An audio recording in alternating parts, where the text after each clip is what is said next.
नमस्कार. मी भाऊ तोरसेकर. तुम्ही बघत आहात प्रतिपक्ष. मित्रांनो, हा व्हिडिओ तुम्ही बघत असताना कदाचित मुंबईच्या महापौर पदाची या निवडणुकीला आरंभ झालेला असेल किंवा एक दिवस नंतर ती महापौराची निवडणूक मुंबईच्या व्हायची असेल. एकूण अनेक महानगरामध्ये 29 पैकी महापौर निवडून आलेले आहेत, त्याचा गुलाल उधळला गेलेला आहे. पण मुंबईची महापौराची निवडणूक ही एक प्रकारे पूर्ण झालेली आहे, फक्त घोषणा बाकी आहे. कारण मुंबईचा महापौर हा बिनविरोध निवडला जाणार आहे. मला त्याची खरी तर गंमत वाटली. माझी अपेक्षा अशी होती की उद्धव ठाकरे माध्यमांनी इतकं हरभऱ्याच्या झाडावर चढवलंय तर टक्कर दिल्याशिवाय भाजपचा महापौर सुखासुखी येऊ देतील अशी माझी अजिबात अपेक्षा नव्हती. पण कदाचित पाय जमिनीला लागलेले असतील आणि आणखीन एक पराभव पदरी घेण्यापेक्षा महापौर पदाची निवडणूक न लढवण्याचा शहाणपणाचा निर्णय उद्धव ठाकरे यांनी घेतला. शहाणपणाचा मी एवढ्यासाठी म्हणतो, लढून म्हणजे काय, तेव्हा तुमच्याकडे संख्याबळ नाहीये, तेव्हा फक्त आवेश आणायचा, दाखवायचं, एक पत्रकार परिषद घेणं आणि महापौर पदासारखी झुंज देणं ही सोपी गोष्ट नाही. रोज सकाळी पत्रकार परिषदा घेणं सोपं आहे, पण ज्या वेळेला तुम्हाला महापौर पदाची निवडणूक लढवायची आहे तेव्हा तुमच्या खात्यामध्ये जितके नगरसेवक आहेत त्याच्या निम्म्यापेक्षा थोडे जास्त म्हणजे 51% नगरसेवक तुमच्याकडे असले पाहिजे. 114 नगरसेवक मुंबईत तुमच्या बाजूला असतील तर तुमचा महापौर होऊ शकतो, नसेल तर तुम्ही पराभूत होणार. ही काळ्या दगडावरची रेघ आहे. मग तो पराभव करून घ्यायचा, हात दाखवून अवलक्षण करून घ्यायचं का, तर मीडियाला पाहिजे. पत्रकारांनी आपल्याला हरभऱ्याच्या झाडावर चढवले तर तिथून कोसळण्यापूर्वी आपण एक महापौर निवडणूक लढवून घेऊ असला मूर्खासारखा विचार उद्धव ठाकरेंनी केला नसेल तर तो स्वागतार्ह आहे. पण मला जी गंमत वाटली ती वेगळ्याच कारणासाठी आहे की पत्रकार तुम्हाला निवडून आणू शकत नाहीत हे वारंवार सिद्ध झाले.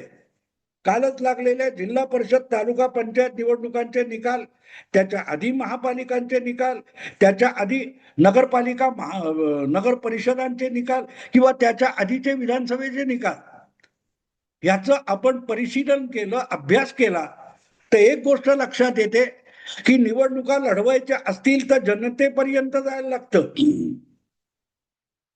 लोकांमध्ये जायला लागतं, संघटना असावी लागते, संघटना झुंजवावी लागते, घरोघरी मतदारापर्यंत पोहोचून आपल्या बाजूला मतदार वळवणारी फौज आपल्याकडे असावी लागते. पत्रकारांची फौज आपल्या पदरी बाळगली आणि रोजच्या रोज आपला डंका पिटणाऱ्या बातम्या छापून आणल्या किंवा प्रकाशित केल्या किंवा टेलिकास्ट केल्या म्हणून निवडणुका जिंकता येत नाहीत. एवढं जरी उद्धव ठाकरे गेल्या 2.5-3 वर्षामध्ये शिकले असतील तरी मी म्हणतो राजकारणात त्यांनी खूप मोठा धडा घेतलाय. कदाचित त्यामुळे असेल की महापौर पदाच्या निवडणुकीतून त्यांनी काढता पाय घेतला. मी ते चुकीचं म्हणणार नाही, ना त्याची टवाळी करणार, ना टीका करणार, पण एक गोष्ट विसरता कामा नये की अजूनही उद्धव ठाकरे यांच्या हाती हुकमाचा एक्का होता असंही मला वाटलं होतं. म्हणजे ज्या दिवशी उद्धव ठाकरे यांच्याकडे मातोश्रीवर जी बैठक झाली होती ज्यामध्ये निवडणूक लढवायची की नाही याच्यावर उहापोह होणार होता, सगळ्या निवडून आलेल्या नव्या नगरसेवकांना आमंत्रित करून बोलवून त्यांच्याशी विचार विनिमय करण्यात आला. त्या दिवशी मला आशा होती की उद्धव ठाकरे इतकं सहजासहजी भाजपचा महापौर येऊ देणार नाही, त्यासाठी टक्कर देतील. पण हुकमाचा एक्का काय होता उद्धव ठाकरेंकडे हुकमाचा एक्का होता. कदाचित तो त्यांच्या कोणी लक्षात आणून दिला नाही. उद्धव ठाकरे यांच्या आरत्या ओवाळणाऱ्या बहुतांशी मराठी पत्रकारापैकी कोणीही उद्धव ठाकरे यांच्या हातात तो हुकमाचा एक्का आहे तो उद्धव ठाकरेंना दाखवलाच नाही. त्यामुळे कदाचित त्यांनी शहाणपणाचा निर्णय घेतला असेल. तुम्ही म्हणाल की तो हुकमाचा एक्का काय, त्या हुकमाच्या एक्क्याचं नाव असीम सरोदे आहे.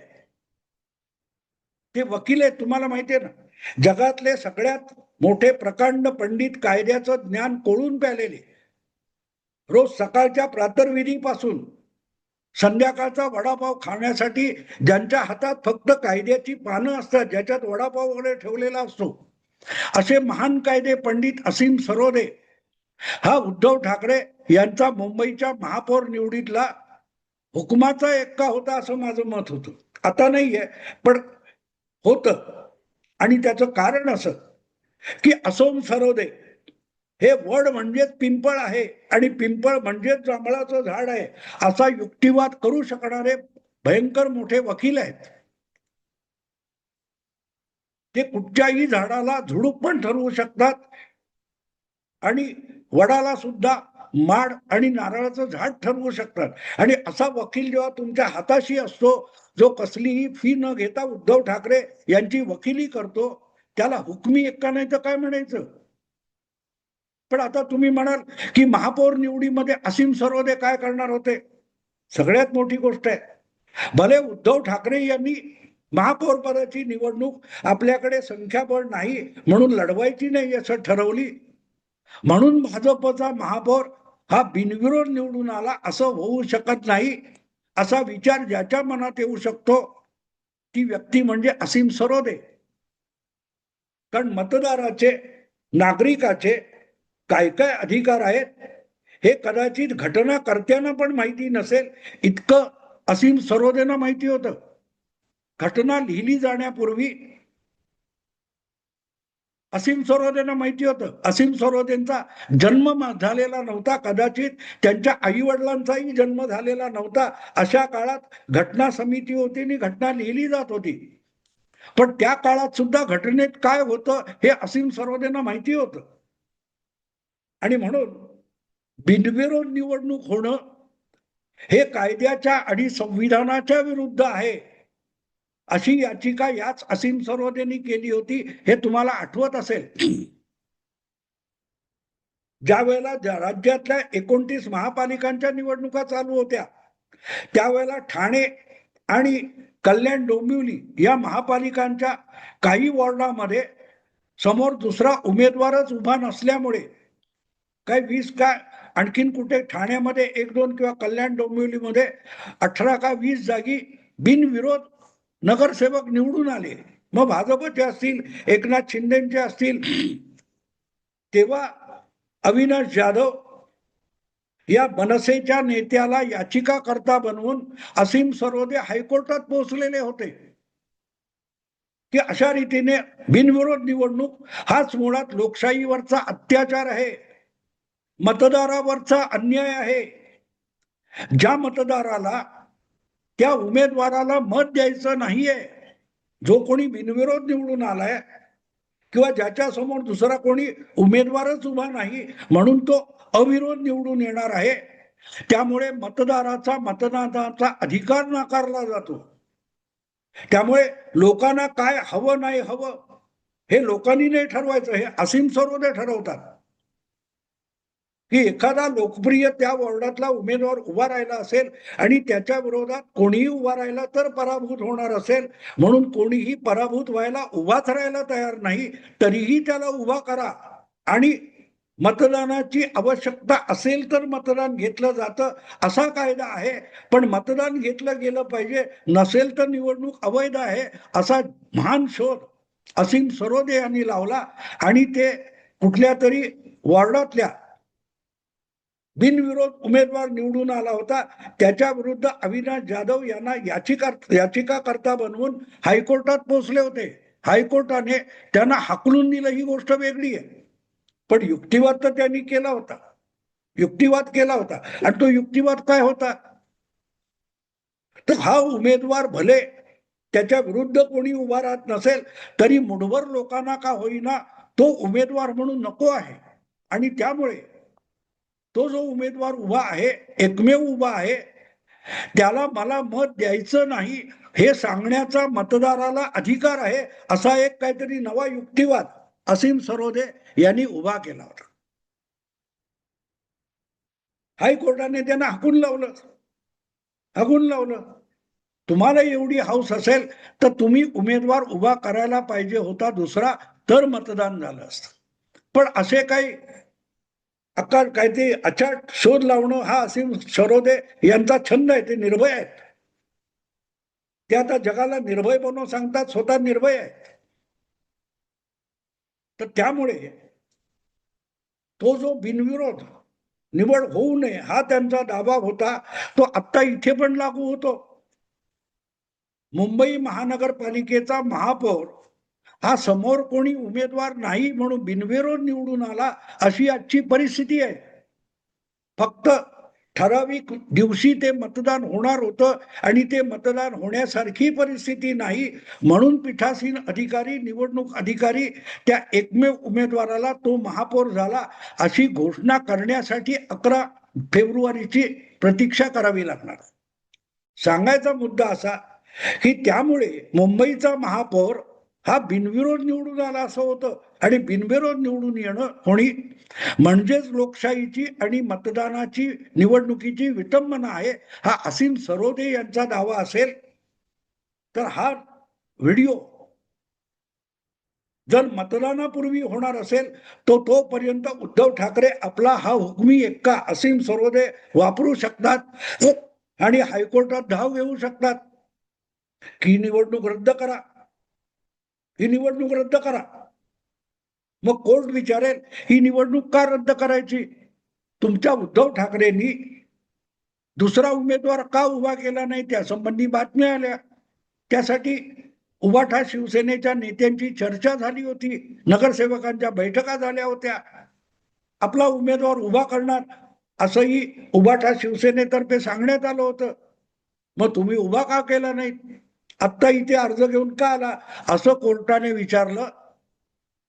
तर असीम सरोदे काय युक्तिवाद करू शकतात याची मी कल्पना केली.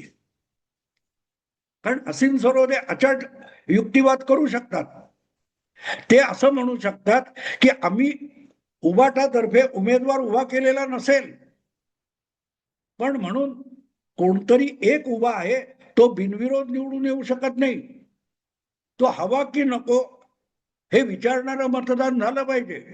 हा महापौर म्हणून तुम्हाला मान्य आहे का, आणि मान्य नसलेल्यांनी हात वर करा, तर मतविभागणी घेता येते की जो भाजपचा रितू तावडे नावाचा उमेदवार उभा आहे तो आम्हाला नको आहे असं म्हणणारेही त्या सभागृहात असू शकतात. आणि ते जर पीठासीन अधिकाऱ्यांनी अमान्य केलं तर त्या मतदानावर, त्या प्रक्रियेवर बहिष्कार टाकून सभागृहातून सभात्याग करणं हा उद्धव ठाकरेंच्या पक्षाचा अधिकार आहे. असा युक्तिवाद फक्त असीम सरोदे करू शकतात. आणि तो युक्तिवाद करण्याची संधी असीम सरोदे यांना नाकारणं म्हणजे आपल्या हाताशी जो हुकमी एक्का आहे तो उद्धव ठाकरे वापरायला तयार नाहीत, याचं मला अजब वाटतं. याचं अजब वाटतं. आम्हाला बहिष्कार घालायचा आहे. उद्धव ठाकरे आणि त्यांच्या पक्षाला महापौर निवडीवर बहिष्कार टाकण्याचा जो अधिकार आहे त्याचं हनन झालेलं आहे. यासाठी असीम सरोदे अजूनही युक्तिवाद करू शकतात. अर्थात तेवढ्यावर संपतं असं नाही, निवडणूक झाल्यानंतर सुद्धा हाच मुद्दा घेऊन ते हायकोर्टात जाऊ शकतात. तेव्हा महापौर भाजपचा झाला म्हणून भाजपने उड्या मारायचं काहीही कारण नाही. अजूनही लक्षात ठेवा, उद्धव ठाकरे यांच्या हातात हुकमाचा एक्का आहे. डाव सगळा उद्धव ठाकरेंच्या हातात आहे. आपण जर मराठी बातम्या रेग्युलर ऐकत असू तर एक गोष्ट असते की कितीही उद्धव ठाकरे पराभूत होत, कितीही शरद पवारांच्या पक्षाचा बोजवार आवडो, सगळा खेळ हा शरद पवारांच्याच हातात असतो. सगळा डाव हा फक्त उद्धव ठाकरे पलटी करू शकतात. भाजप कायम अडचणीत असतो, भाजप सतत निवडणुका जिंकतो आणि परत परत तो अडचणीतच असतो. मला वाटतं भाजपचे देशभरचे नेते अशा बातम्या वाचल्या तर मनोमन ते कुठे जातील, तिथलं देवस्थान निवडत असतील आणि तिथे त्या देवाकडे नवस करत असतील. बाबांनो, हे मराठी पत्रकारांच्या मनामध्ये किंवा डाव्या पुरोगामी पत्रकारांच्या मनामध्ये आमच्यासाठी ज्या ज्या अडचणी आहेत त्या कायम राख, कारण जेवढा भाजप अडचणीत असल्याच्या बातम्या येतात तेवढं भाजपला प्रचंड यश मिळत असतं.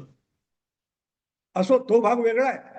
मुद्दा इतकाच आहे की अजूनही उद्धव ठाकरे यांच्या हातामध्ये अतिशय महत्वाचा हुकमी पत्ता आहे, ज्याचं नाव असीम सरोदे आहे. जमलंच तर मला असं वाटतं की किशोरीताई पेडणेकर या उबाठा सेनेच्या पालिकेतल्या गटनेता झालेल्या आहेत, त्यांना याचिकाकर्ता बनवून असीम सरोदे उद्याच्या उद्या हायकोर्टात जाऊ शकतात. अगदी महापौर निवडणूक झाली तरी जाऊ शकतात की या निवडणुकीमध्ये आमच्या पक्षाचं बहिष्कार टाकण्याचा हक्क जो आहे तो हनन झालेला आहे, तो नाकारला गेलेला आहे. त्यामुळे ही महापौर निवडणूक आणि त्याची प्रक्रिया रद्द करा आणि परत एकदा प्रक्रिया घ्या ज्याच्यामध्ये आम्ही आमचा इन्कार करू, आम्ही सभात्याग करू. आमचा सभात्यागाचा अधिकार हा शाबूत राहिला पाहिजे. यासाठी असीम सरोदे साहेब जरा हायकोर्टात जा. आत्ता मी थांबतो. आवडलं लाईक करा, शेअर करा आणि प्रतिपक्षाला सबस्क्राईब करा. नमस्कार.